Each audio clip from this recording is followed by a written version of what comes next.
Well, good morning. Good morning. It's cold. Oh, what do we have here? Some roasting apples?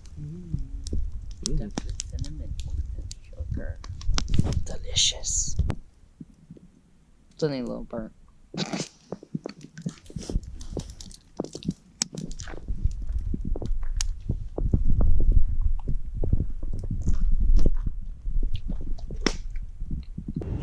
Hey. Okay, so road tripping. We're in the middle of I don't know where, BC, Canada, right now. So let's talk about food. As you know, I assume that you know. Assume this isn't the very first video you've watched from us, even if it is. Maybe you've read a description or something. We're vegan. So, a lot of times we get the question like, how do we eat when we're on a road trip like this? What do we eat? That sort of thing. It's a valid question. Even vegans ask us that. So let's talk about it. First of all, we eat a lot.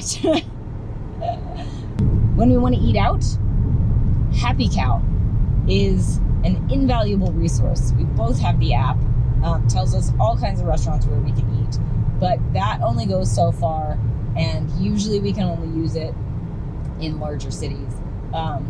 Because honestly, if you're going through like the middle of nowhere where these random little gas station convenience stores, especially like up in Yukon and northern Alberta and BC and Alaska, there's nothing. There's like beef jerky and potato chips. And as we know, vegans cannot survive by potato chips alone.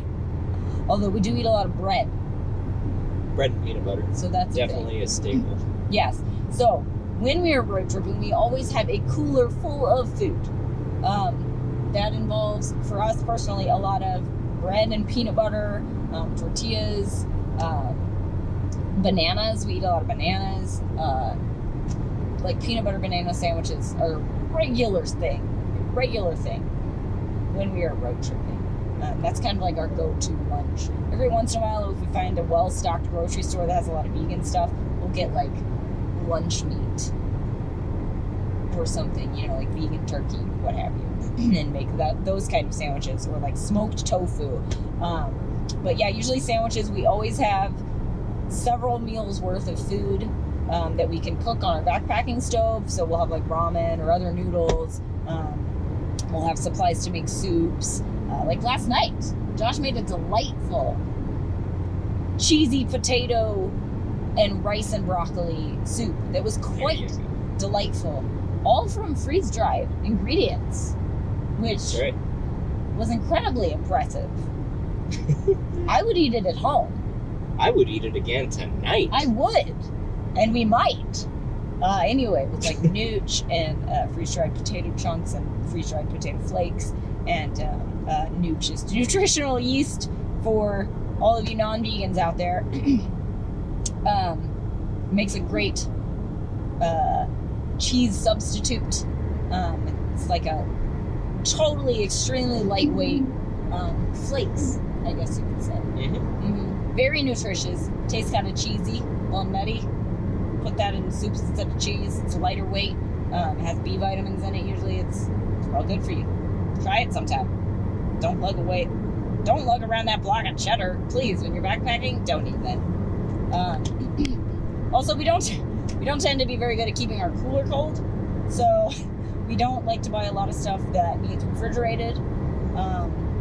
We like shelf-stable things, so a lot of sandwiches, a lot of spoonfuls of peanut butter. We'll get hummus and raw vegetables and eat like, broccoli and sugar snap peas and mushrooms and stuff like that, with some hummus, tortilla chips, all that sort of thing. We just always make sure that we have all the food we need for at least 2 days or so, if not more, in our car. So if we can't find anything on the road, we've got it covered. And that's food. And then when we're passing through towns, there's almost always something you can get. So just kind of have to keep an eye out and be clever, and when you do find those little gems of like vegan oases, it's delightful. We love getting like a fully prepared meal that we didn't have to make on our backpacking stove with freeze-dried vegetables. And that's eating on the road for vegans. Delightful. Delightful. We definitely don't starve, so don't worry about us.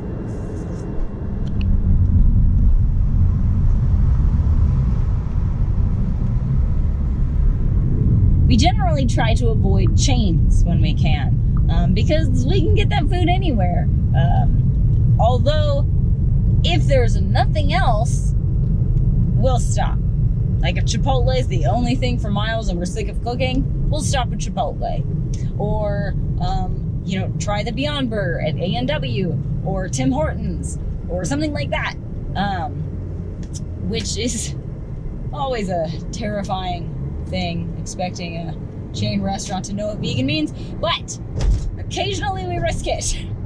We did, however, just get lunch at Freshie, which I've never eaten at. I know it's a chain, but we've never eaten there, so it was still kind of new for us. So we gave it a shot, got some bowls, we were hungry, and we wanted something a little fresher. So, ta-da! But that's kind of our situation. We prefer to avoid chains if we can, because that's unoriginal. You never saw her go out to lunch. He would take his break, and she barely said a word. None of the social and political aspects surrounding aliens from space with diplomatic immunity. None of the above. He removed the lemon and gave it a good squeeze, and dropped it into He said, looking away as a strange heat erupted from her.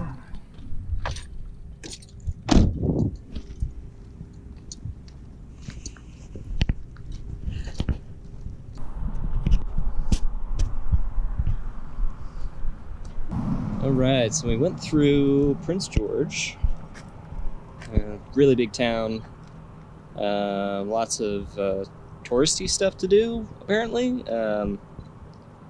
We didn't see much when we were driving through, but apparently there's a lot to do there. And so we made it down to Williams Lake, which, as you can see, is right in the middle. The town is right on Williams Lake. And we're gonna be staying at a Walmart tonight. So first parking lot we've slept in since, it's been a while. I don't know, it's been quite a while. Yeah, not a bad spot. Walmart's right up on a hill and you can see the entire town from up here. It's a very industrial town. So not a lot to look at in that respect, but looks like quite a few other boondockers, RVs parked up here, so we're gonna go into Walmart since we're here and maybe go get some food, some supplies, and call it a night. Yay, food and supplies.